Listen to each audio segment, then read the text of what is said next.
John Wells III is a man on a mission, wearing a backpack and loaded with boxes of his books. On this day, he is traveling the halls of Harvest Hill STEAM Academy in Riverside County, a school of 1,300 students in TK through 8th grade. First stop is a 3rd grade classroom where Wells starts his storytelling with an unexpected personal confession. I hated reading.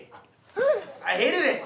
Not to worry, that changed for Wells after he attended his first book fair in elementary school and found fantasy, the genre that inspired him most.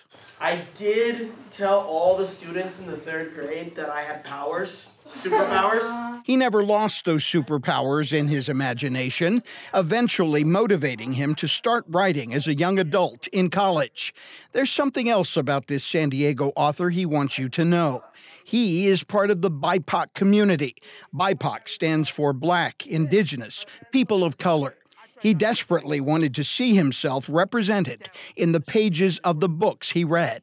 I'd always see those characters as the best friend, the comic relief, even the villain sometimes, but never as the hero.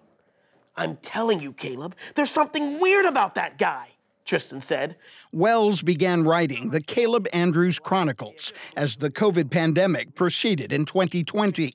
In the first book, The Last Angel Warrior, we meet the hero, Caleb, a 16-year-old adopted biracial teenager struggling with his identity. There are 2 more books now that Wells reads to children who can see themselves in the story. It's so important for us to continue to stand out, stand up, and show the world that, hey, we're here, we matter, our stories matter, our representation matters. The message is being received by students like 9-year-old Creed Abrams. Books like this inspire me to, let's say, do different things and think about it a little bit more. I like to read anime books, fantasy books, kind of romance books a little bit.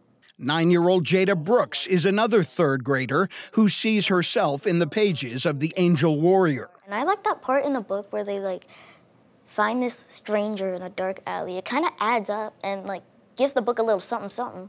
John Wells keeps reading and writing. The stranger looked at me with terror in his eyes. He plans another 4 books in the Caleb Chronicles series, and he's adding more diversity in characters, along with another letter from the alphabet. Q stands for queer.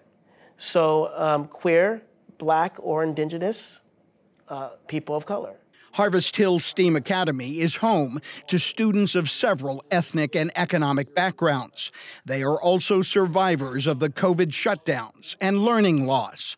Principal Phil Suttner agrees that escape through fantasy books helps in healing. A lot of our kids suffered greatly during that time, not just from the seclusion and, being out of school, but a lot of them endured trauma. They lost loved ones and they had a lot of things happen to them that shouldn't happen to kids. Before I heard the sound of footsteps, as if someone were walking behind me, everyone go this. Wells is happy to help in the healing through his series of books that will end in a meaningful way. I won't call it happy and I won't call it sad, but I will say that the ending that is planned is the ending that the story requires. That is the last word for now. That's the end of the chapter. M.G. Perez, KPBS News.